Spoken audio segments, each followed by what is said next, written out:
Ele era zombado por todos, até que uma professora mudou sua vida. Um menino pobre, tímido e desacreditado pela escola inteira carrega marcas de rejeição e silêncio. É tratado como problema pelos colegas e ignorado por muitos professores. Até que uma professora nova enxerga nele não a falha, mas o potencial. Aos poucos, com gestos simples e palavras firmes, ela muda não só o destino dele, mas também a maneira como a própria escola enxerga o que significa educar. Lucas caminhava até a escola de chinelos gastos, com o caderno apertado contra o peito como se fosse escudo. Tinha apenas 10 anos, mas carregava no corpo a postura de quem já conhecia o peso da vida. O estômago roncava quase todos os dias. Nem sempre havia café da manhã em casa. Dona Marta, sua mãe, saía cedo para o trabalho de faxineira e muitas vezes deixava apenas um pedaço de pão dormido sobre a mesa. Na sala de aula, Lucas sentava sempre na última carteira, perto da janela. Não porque gostava da vista, mas porque era o único lugar onde sentia que podia existir sem chamar atenção.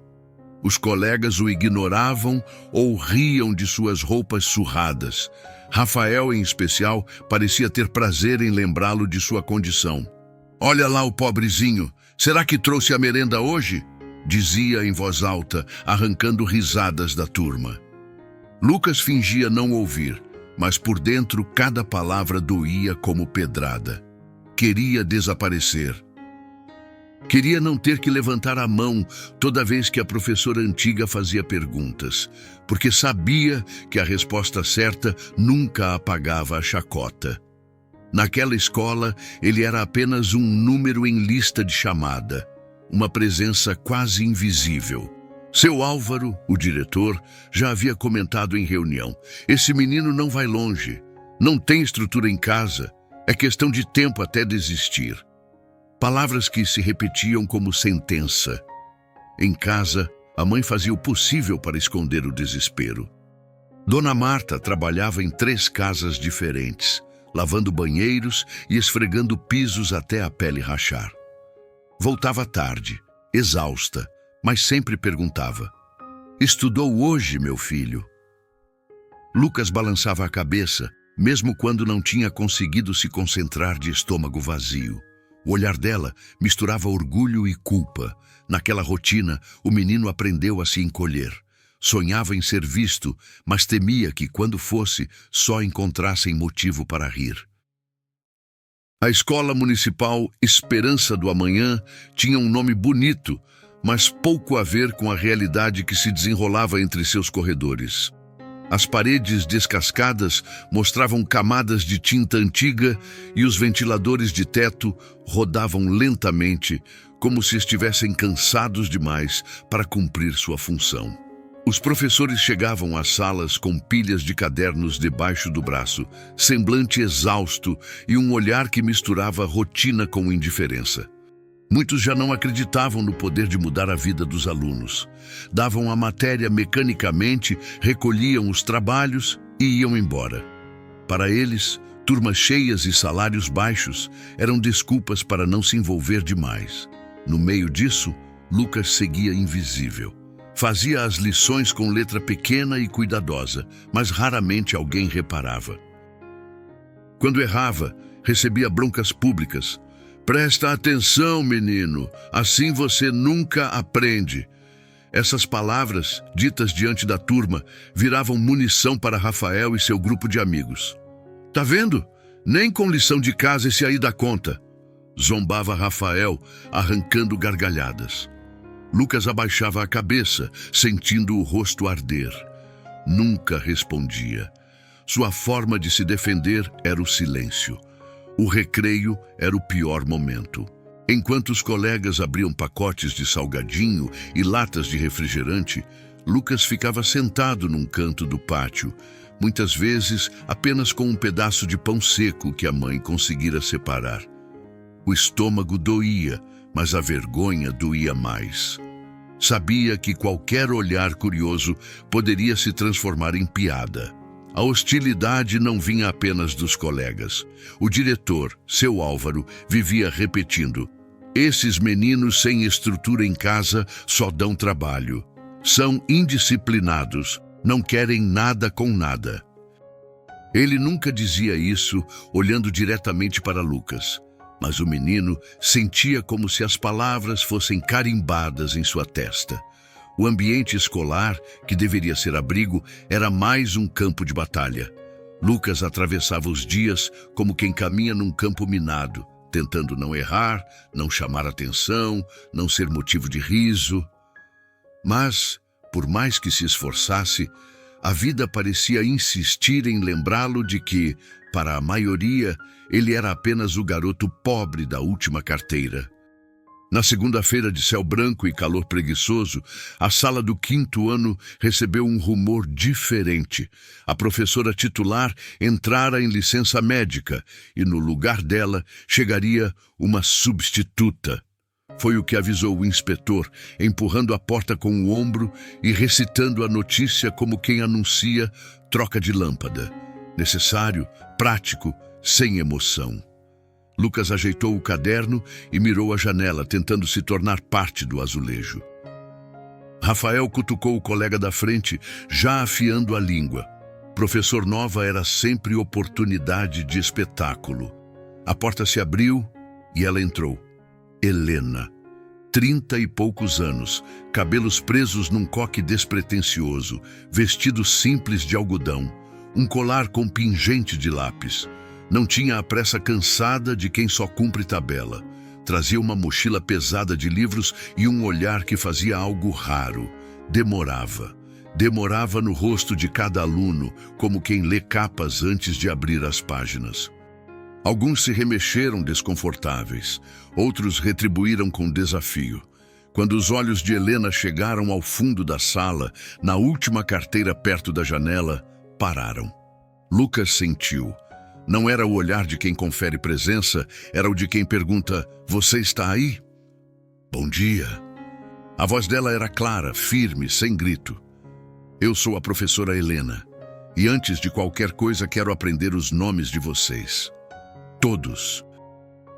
Todos foi uma palavra que pesou docemente no ar, como se alguém tivesse trazido uma cadeira a mais para quem vivia em pé.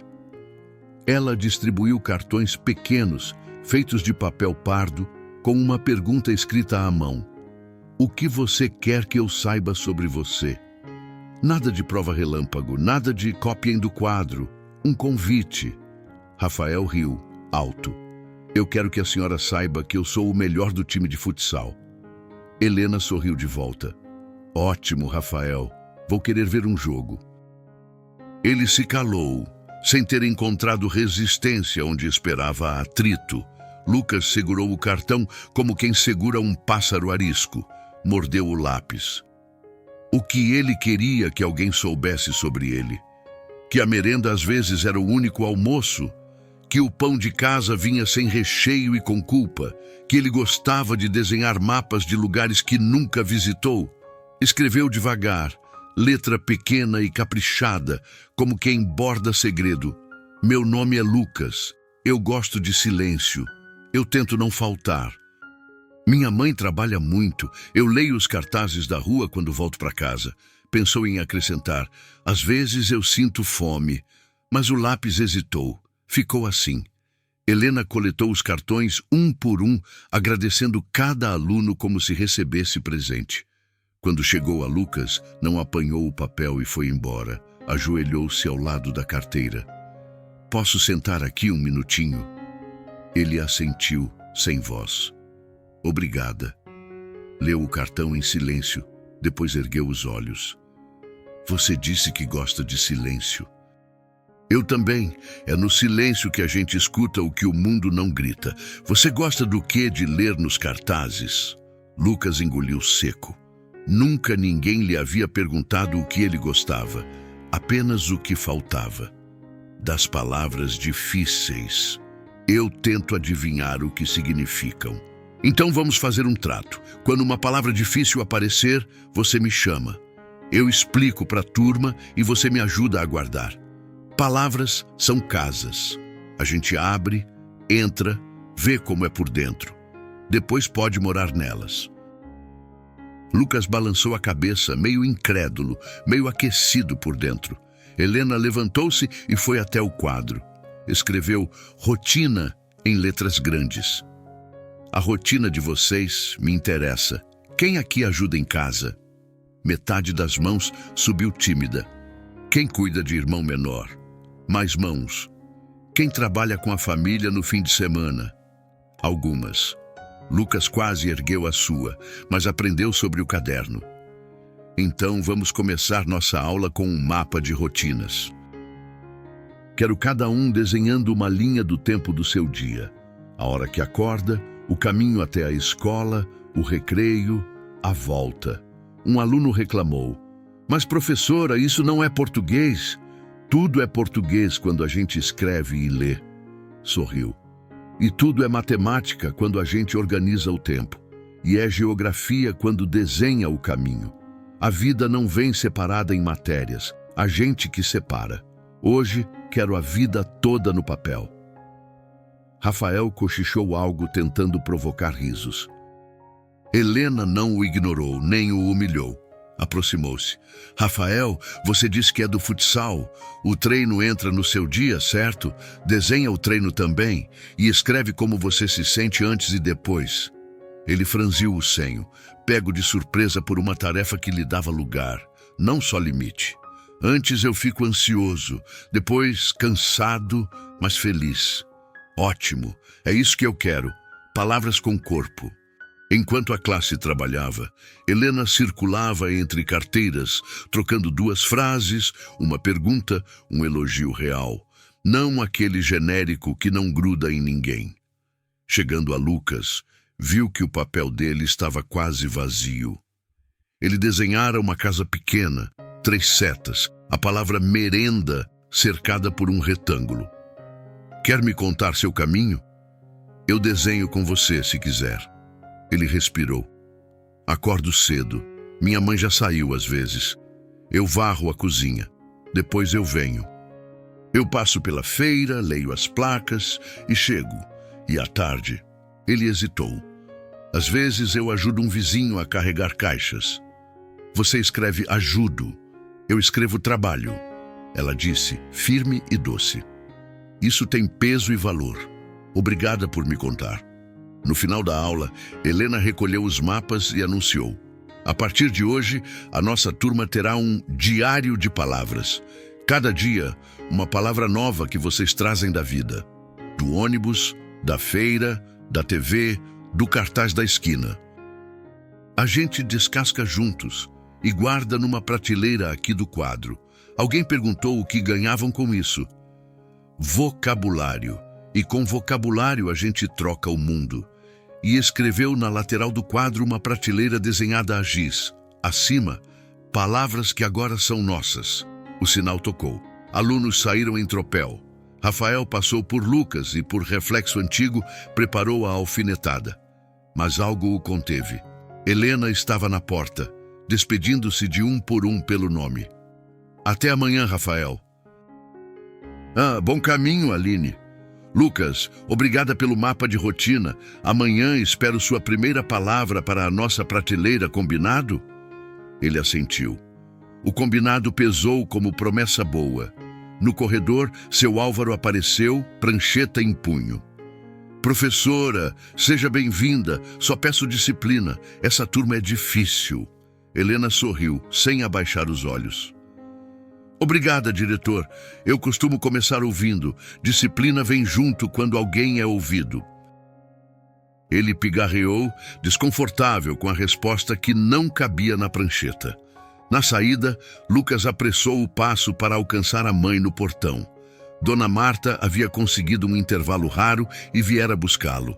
O rosto suado, a blusa simples, as mãos ásperas. "E aí, meu filho, como foi?" Lucas, que sempre respondia "foi normal", experimentou outra frase. "A professora nova sabe o meu nome e pediu uma palavra minha para amanhã." Dona Marta sorriu como quem recebe copo d'água depois de uma ladeira. Então leva a melhor palavra que você tiver, Lucas. E se não tiver, a gente acha. Na feira tem um monte pendurada nas placas. Naquela noite, à luz fraca da cozinha, eles treinaram juntos. Dona Marta soletrou as sílabas das embalagens de produtos de limpeza. Lucas anotou. Pararam numa palavra que brilhava como novidade: resistência. O que significa, mãe? Para mim, ela respondeu pensando alto. É continuar de pé quando o dia quer derrubar a gente. Lucas escreveu no caderno: resistência, continuar de pé. E ao lado, um desenho pequeno, 2 mãos segurando o mesmo balde. Na manhã seguinte, quando Helena entrou e riscou o giz no quadro, Lucas ergueu a mão pela primeira vez, sem medo de errar. Professora, a minha palavra é resistência. A sala murmurou. Rafael revirou os olhos, pronto para a piada. Mas Helena pousou o giz, olhou para Lucas como quem recebe um presente raro e disse: Obrigada, Lucas. Vamos abrir essa casa juntos. Quem aqui já sentiu que precisou de resistência para chegar até hoje? Um punhado de mãos ergueu-se, inclusive a de Rafael. Quase sem querer, a prateleira de palavras ganhou o primeiro livro invisível. E com ele, a turma ganhou um começo novo. Não houve fogos, nem fanfarra. Houve algo maior. Um menino que saiu da margem e uma professora que puxou a linha do silêncio até virá-lo em voz. Helena não mudou a escola naquele dia. Mudou o clima da sala. E quando o clima muda, a colheita também. Amanhã tragam outra palavra, ela disse guardando os cartões. E tragam vocês mesmos também. Aqui, presença não é só corpo, é história. Lucas sorriu de canto. Pela primeira vez, a última carteira não parecia exílio, parecia janela. E por ela, finalmente, entrava ar. Nos dias seguintes, algo mudou no ar da sala. Não foi uma revolução barulhenta, mas uma transformação silenciosa, como quando o vento entra pela janela e refresca um ambiente abafado. Helena não chegou com fórmulas prontas, nem com promessas grandiosas. Ela chegou com presença, e presença, quando é verdadeira, cria raízes. A prateleira de palavras começou a crescer. A cada dia, uma nova palavra era trazida pelos alunos. Esperança, ansiedade, coragem, vergonha, futuro. Cada uma era discutida, desfiada, reescrita com exemplos reais da vida deles. E Lucas, para surpresa de todos, tornou-se um dos mais participativos. Não porque falava muito, mas porque suas contribuições tinham peso de verdade. Numa manhã de quinta-feira, Helena propôs uma atividade de leitura em voz alta, um texto simples retirado de uma crônica curta. Quem gostaria de começar? As mãos se ergueram com timidez. Rafael, sempre ávido por atenção, tentou se adiantar. Mas Helena, em vez de escolher o óbvio, olhou para o fundo da sala. Lucas, você aceita ler o primeiro parágrafo? Um silêncio se fez. Alguns colegas riram baixo, como se fosse piada. Lucas sentiu o coração bater descompassado. Nunca antes alguém o havia escolhido para começar algo diante da turma. Ele engoliu em seco, segurou o papel com mãos trêmulas e começou. Naquela manhã cinzenta, o menino acordou cedo para ajudar sua mãe. A voz saiu baixa, quase sumida, mas firme. No início, as palavras tropeçavam, mas à medida que lia, algo se alinhava dentro dele. Helena não desviou os olhos, acompanhando cada sílaba como quem segura um corredor na linha de chegada. Quando terminou, a sala estava em silêncio. Muito bem, Lucas. Sua leitura é clara. Obrigada por nos emprestar sua voz. O elogio não era raso nem exagerado, era certeiro. E por isso ecoou fundo. Pela primeira vez, Lucas ouviu diante de todos que tinha clareza, que tinha voz. Não riram, não zombaram, apenas ouviram. Dias depois, Helena trouxe uma proposta ainda mais ousada. Vamos montar uma feira de palavras. Cada grupo vai escolher uma palavra importante, pesquisar sobre ela, criar uma pequena apresentação e compartilhar com a turma. Os grupos foram se formando rapidamente, sempre com os mesmos líderes, escolhendo os colegas mais populares. Lucas ficou de fora, como sempre. Helena percebeu. Lucas, por que você não cuida da palavra resistência? Foi você quem trouxe. Pode preparar sozinho se quiser. Depois, compartilha com todos. Os olhos dele se arregalaram. Era uma responsabilidade grande, mas também um reconhecimento. Em casa, Lucas passou noites ao lado da mãe, pesquisando como podia. Pegava jornais velhos dos vizinhos, lia embalagens, perguntava para Dona Marta: Mãe, quando você trabalha o dia todo e ainda volta sorrindo, isso é resistência? É sim, meu filho. Ele anotava, desenhava, ensaiava. No dia da feira, a sala estava enfeitada com cartazes improvisados. Quando chegou sua vez, Lucas se levantou com o cartaz de papel pardo, onde escrevera em letras grandes, resistência. Ao lado, um desenho dele e da mãe segurando o mesmo balde. Resistência é quando a gente continua de pé, mesmo quando o dia quer derrubar. É quando a gente não desiste de aprender, mesmo cansado ou com fome.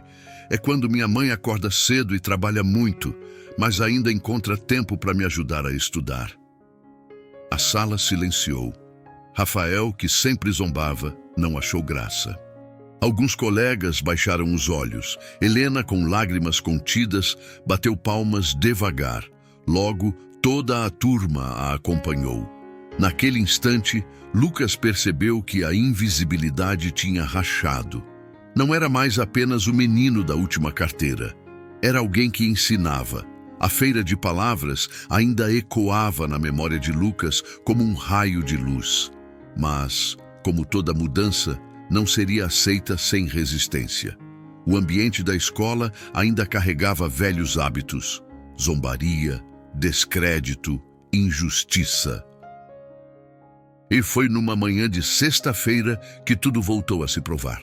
A turma aguardava o recreio quando Rafael, tentando recuperar o trono de atenção, resolveu provocar. Ele abriu a lancheira cheia de salgadinhos e refrigerante e, diante de todos, disse em voz alta: Ei, Lucas, quer dividir comigo? Ah, esqueci. Você não deve ter nada para trocar, né? Alguns riram, outros se calaram constrangidos. Lucas enfiou as mãos no bolso, sentindo apenas um pedaço de pão embrulhado em guardanapo que a mãe havia lhe dado. O coração acelerou, o rosto queimou. Ele estava prestes a se levantar e fugir para o banheiro quando a voz firme de Helena atravessou a sala. Rafael! Não precisou gritar, apenas pronunciar o nome com um tom que misturava autoridade e compaixão foi suficiente para paralisar o menino. Você sabe o que significa a palavra generosidade? Rafael franziu a testa, sem resposta. Significa oferecer sem humilhar, compartilhar sem esperar nada em troca. Uma palavra dessas só tem valor se a gente a pratica. O silêncio pesou. Helena se aproximou da mesa de Rafael, pegou delicadamente o pacote de salgadinho e colocou no centro da sala. Agora, todos que quiserem podem pegar um pouco, mas só se for para partilhar de verdade, não para diminuir alguém. A turma hesitou. Aos poucos, algumas mãos se estenderam.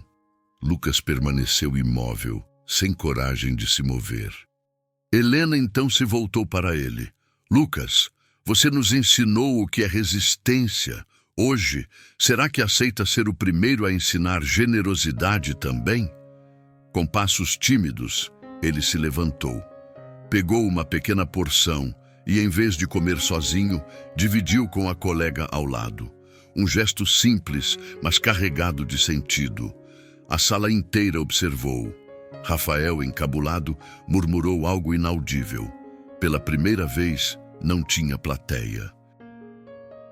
A professora havia desmontado a zombaria sem agressão, transformando-a em lição.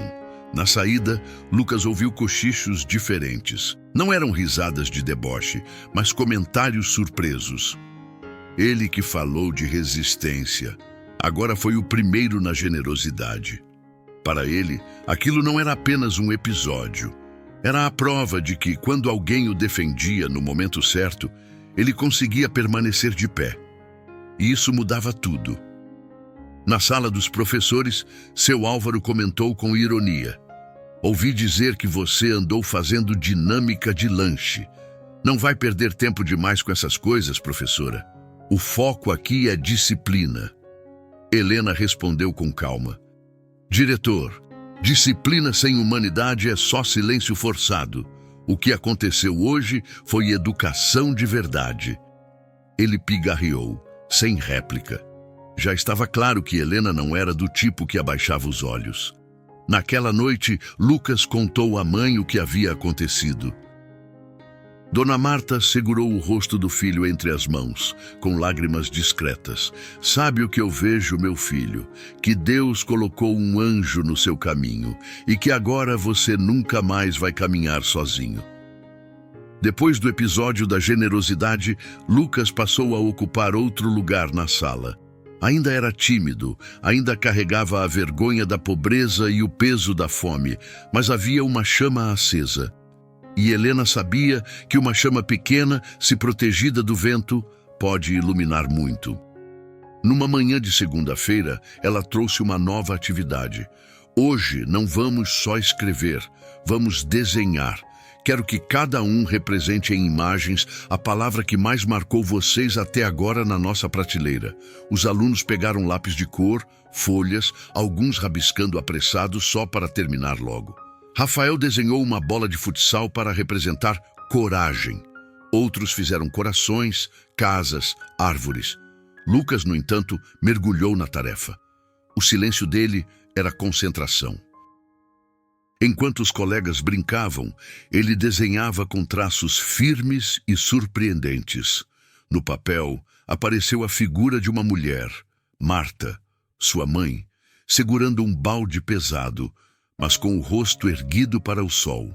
Ao lado, um menino pequeno caminhava, também de pé, mesmo sob a sombra de prédios altos.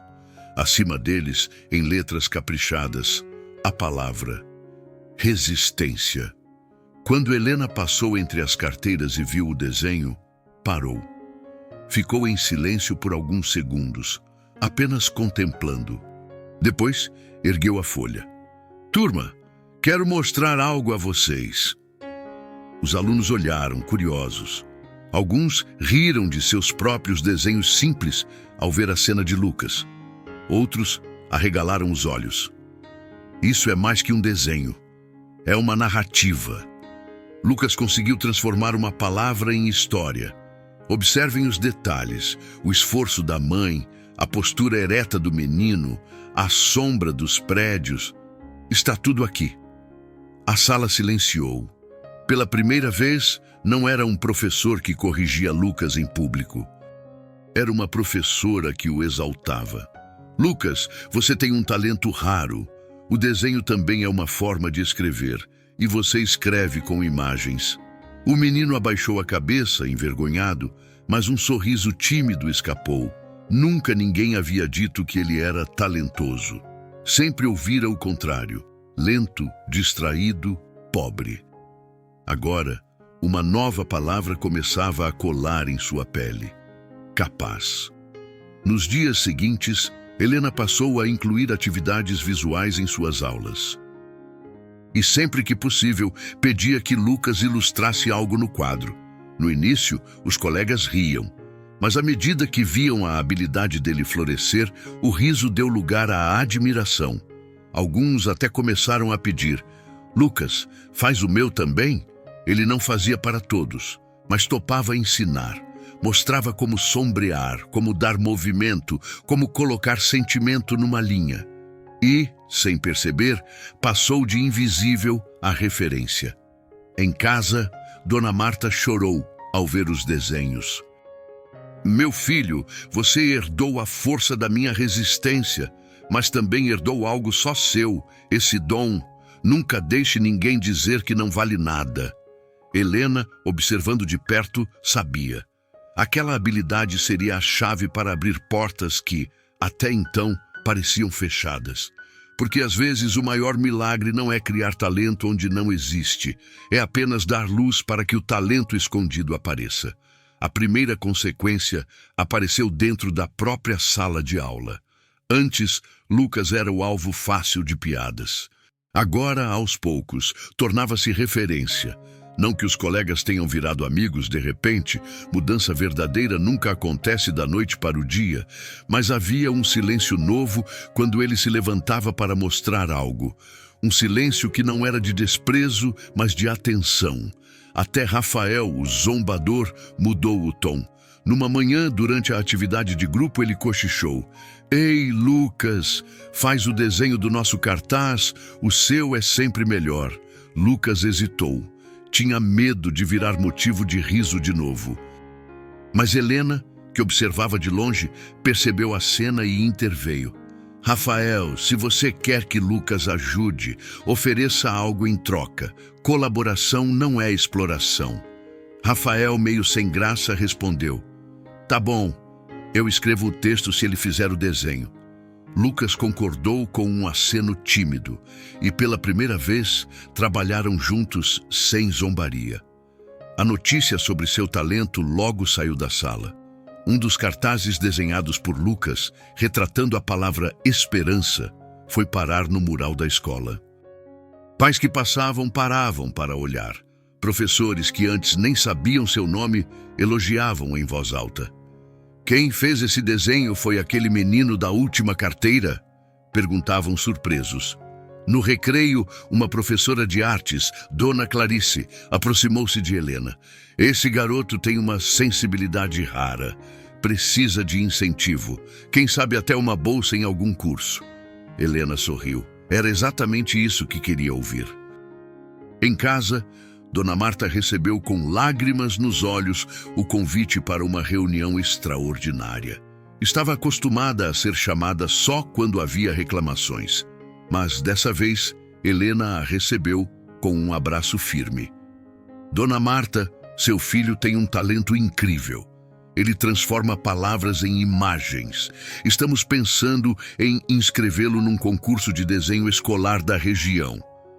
O que a senhora acha? A mulher cobriu o rosto com as mãos calejadas. Professora, eu não tenho como pagar nada. Mal consigo comprar os lápis que ele usa. Helena segurou suas mãos. Não se preocupe com isso. A escola vai providenciar o material. O importante é que ele participe. Aos poucos, a comunidade também passou a enxergá-lo. Lucas começou a levar para casa bilhetes de reconhecimento, algo que nunca tinha acontecido. Vizinhos que antes o olhavam com pena começaram a dizer: esse menino tem futuro, vai longe. E dentro dele, algo mudava silenciosamente. O menino que andava curvado, escondido na última carteira, começava a erguer a cabeça. Ainda havia fome em casa, ainda havia dificuldades, mas agora havia também uma nova palavra morando dentro dele: possibilidade. Porque quando alguém acredita em nós, o mundo inteiro aprende a nos ver diferente. O tempo, com sua pressa silenciosa, levou anos embora. As paredes descascadas da escola foram repintadas. Novos alunos ocuparam as carteiras e os nomes mudaram na lista de chamada. Mas algumas histórias não se apagam com o giz. Elas permanecem escritas dentro das pessoas. Lucas cresceu, continuou desenhando, agora com cadernos mais cheios e traços mais seguros. Conseguiu uma bolsa em um curso de artes gráficas, participou de exposições escolares e, pouco a pouco, transformou o talento que Helena havia descoberto em profissão. Sua mãe, Dona Marta, ainda trabalhava duro, mas agora sorria ao vê-lo trazer para casa pequenas recompensas do próprio esforço, prêmios, certificados, convites. Num fim de tarde de primavera, muitos anos depois, Helena caminhava pela mesma praça em que costumava cortar caminho de volta para casa. Já não era mais a professora novata. Seus cabelos mostravam alguns fios grisalhos e seu olhar trazia a serenidade de quem aprendeu que ensinar é plantar sem saber exatamente quando virá a colheita. Foi então que uma voz chamou atrás dela. Professora Helena? Ela se virou. Um jovem adulto de porte simples, mas olhar brilhante, aproximava-se com um portfólio debaixo do braço. Por um instante, ela não reconheceu. Mas quando ele sorriu, os anos se dissolveram. Era Lucas. Sou eu, professora, o Lucas. Helena levou a mão à boca, surpresa. Lucas, meu Deus, como você cresceu! O que tem feito da vida? Ele abriu o portfólio e mostrou desenhos elaborados, capas de livros, ilustrações de revistas. Cada traço carregava a mesma sensibilidade que ela havia visto no menino de 10 anos, mas agora ampliada, madura, firme. Eu sou ilustrador, professora. Vivo daquilo que a senhora acreditou que eu tinha dentro de mim. Os olhos de Helena se encheram de lágrimas. Lucas, eu só fiz o que qualquer professor deveria fazer. Enxergar. O mérito é todo seu. Ele balançou a cabeça emocionado. Não, professora, a senhora foi a primeira pessoa que me fez acreditar que eu não era invisível. A senhora me deu a primeira palavra, resistência. Sem isso, eu não teria chegado até aqui. Helena sorriu com o coração cheio e naquele instante percebeu que o verdadeiro milagre da educação não é ensinar gramática ou matemática. É ensinar alguém a acreditar em si mesmo. Antes de se despedirem, Lucas tirou uma folha do portfólio. Era um desenho recente, uma sala de aula iluminada, uma prateleira de palavras no quadro e no centro uma professora sorrindo para um menino da última carteira. No rodapé, ele escreveu em letras firmes: "Obrigado por me ver." Helena recebeu o papel com as mãos trêmulas, sentindo que carregava ali não apenas uma lembrança, mas um legado. Porque no fim, ensinar é isso, acreditar no invisível até que ele floresça diante dos olhos. E assim, o menino invisível que um dia sentava na última carteira tornou-se alguém que todos enxergam. Não porque o mundo decidiu mudar, mas porque uma professora ousou acreditar quando ninguém mais acreditava. Talvez você também já tenha tido alguém que acreditou em você no momento certo, ou talvez esteja esperando esse olhar até hoje. Seja como for, essa história é um lembrete de que um gesto simples pode mudar um destino inteiro. Se essa mensagem tocou o seu coração, eu te convido a curtir este vídeo, se inscrever no canal e compartilhar nos comentários. Qual professor marcou a sua vida? Sua participação é o que mantém essas histórias vivas e ajuda essa mensagem a alcançar ainda mais pessoas. Porque no fim, todos nós precisamos e podemos ser alguém que acredita.